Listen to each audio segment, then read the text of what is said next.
Dalam nama Bapa dan Putera dan Roh Kudus. Amin. Allah Bapa Maha Mulia, Engkau menghendaki namamu dihormati oleh setiap orang.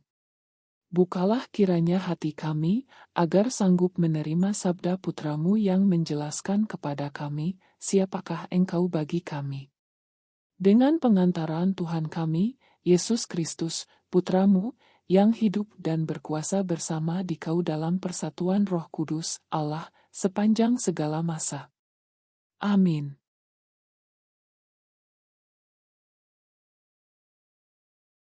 Kalian akan kuberi hati dan roh yang baru di dalam batinmu. Tuhan bersabda kepadaku, katakanlah kepada kaum Israel, aku akan menguduskan namaku yang besar, yang telah dinajiskan di tengah para bangsa, dan yang telah kalian najiskan di tengah-tengah mereka. Dan para bangsa akan tahu bahwa akulah Tuhan, demikianlah sabda Tuhan Allah, manakala aku menunjukkan kekudusanku kepadamu di hadapan para bangsa. Aku akan menjemput kalian dari antara para bangsa dan mengumpulkan kalian dari semua negeri dan akan membawa kalian kembali ke tanahmu. Aku akan mencurahkan kepadamu air jernih yang akan mentahirkan kalian. Dari segala kenajisan dan dari segala berhala-berhalamu aku akan mentahirkan kalian. Kalian akan kuberi hati yang baru, dan roh yang baru di dalam batinmu. Hati yang keras membatu akan kuambil dari batinmu dan hati yang taat lembut akan kuberikan kepadamu. Rohku akan kuberikan diam di dalam batinmu dan aku akan membuat kalian hidup menurut segala ketaanku dan tetap berpegang pada peraturan-peraturanku dan melakukannya. Dan kalian akan mendiami negeri yang telah kuberikan kepada nenek moyangmu.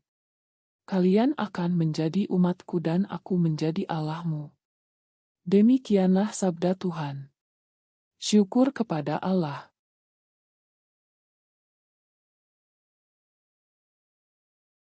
Undanglah setiap orang yang kalian jumpai ke pesta nikah ini.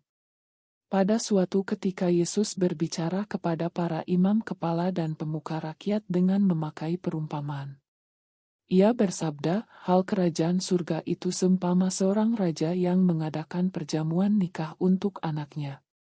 Ia menyuruh hamba-hambanya memanggil orang-orang yang telah diundang ke perjamuan nikah itu tapi mereka tidak mau datang. Raja itu menyuruh pula hamba-hamba lain dengan pesan, katalah kepada para undangan, hidanganku sudah kusediakan, lembu-lembu jantan dan ternak piaraanku telah disembelih. Semuanya telah tersedia. Datanglah ke perjamuan nikah ini. Tetapi para undangan itu tidak mengindahkannya.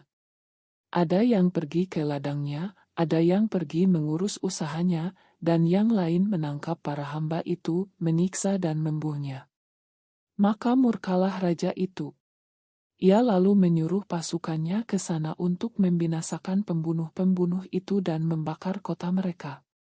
Kemudian ia berkata kepada para hamba, perjamuan nikah telah tersedia, tetapi yang diundang tidak layak untuk itu. Sebab itu pergilah ke persimpangan-persimpangan jalan dan undanglah setiap orang yang kalian jumpai di sana ke perjamuan nikah ini. Maka pergilah para hamba dan mereka mengumpulkan semua orang yang dijumpainya di jalan-jalan, orang jahat dan orang-orang baik, sehingga penuhlah ruangan perjamuan nikah itu dengan tamu. Ketika raja masuk hendak menemui para tamu, ia melihat seorang tamu yang tidak berpakaian pesta. Ia berkata kepadanya, "Hai saudara, bagaimana saudara masuk tanpa berpakaian pesta?" Tetapi orang itu diam saja. Maka raja lalu berkata kepada para hamba, "Ikatlah kaki dan tangannya dan campakkanlah orang itu ke dalam kegelapan yang paling gelap, di sana akan ada ratap dan kertak gigi. Sebab banyak yang dipanggil, tetapi sedikit yang dipilih." Demikianlah sabda Tuhan. Terpujilah Kristus.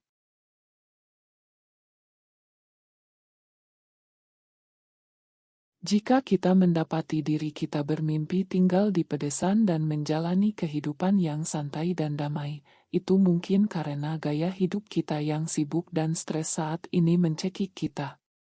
Kita mungkin bisa menjauh dari itu semua dan pergi ke pedesaan untuk menghirup udara segar dan jauh dari keramaian dan hiruk-pikuk, tetapi itu selalu kembali ke kenyataan.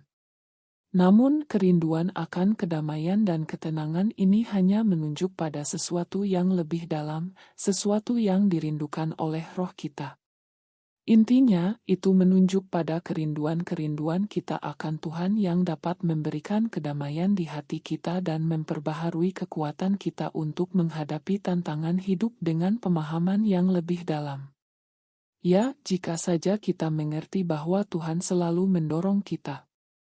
Jika hanya orang-orang dari bacaan pertama yang mengerti bahwa Tuhan sedang mendorong mereka untuk kembali kepadanya, maka mereka akan mendapatkan hati yang baru dan semangat yang baru di dalam diri mereka. Seandainya saja mereka yang diundang ke pesta perkawinan seperti yang telah kita dengar dalam perumpamaan Injil, telah memahami dan menanggapi undangan Raja. Namun dalam berpaling kepada diri mereka sendiri, dan berpaling dari ajakan untuk merayakan, mereka hanya berpaling pada tragedi dan kehancuran diri mereka sendiri.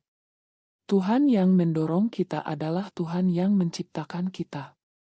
Kita lebih spiritual dan mistis daripada yang kita pikirkan. Dan sangat sering kita bertindak seolah-olah tidak ada Tuhan dan kita tidak melihat dan mendengar apa-apa. Marilah kita meluangkan waktu untuk berdoa dan mendengar roh Tuhan manggil, dan kita akan dituntun untuk beristirahat di padang rumput hijau kasih Tuhan.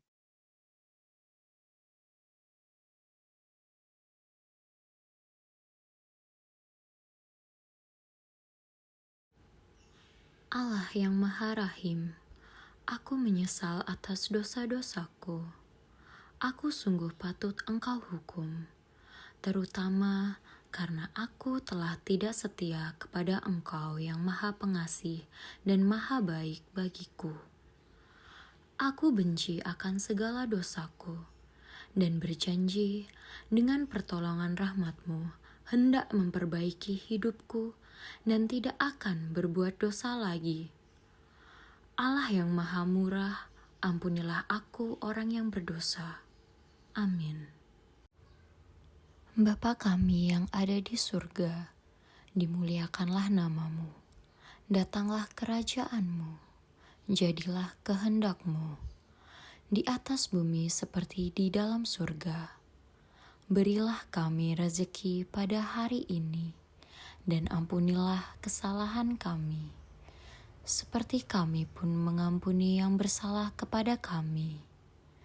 Dan janganlah masukkan kami ke dalam pencobaan, tetapi bebaskanlah kami dari yang jahat. Amin. Salam Maria, penuh rahmat, Tuhan sertamu.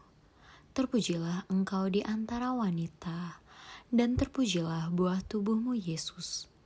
Santa Maria Bunda Allah, doakanlah kami yang berdosa ini, sekarang dan pada waktu kami mati.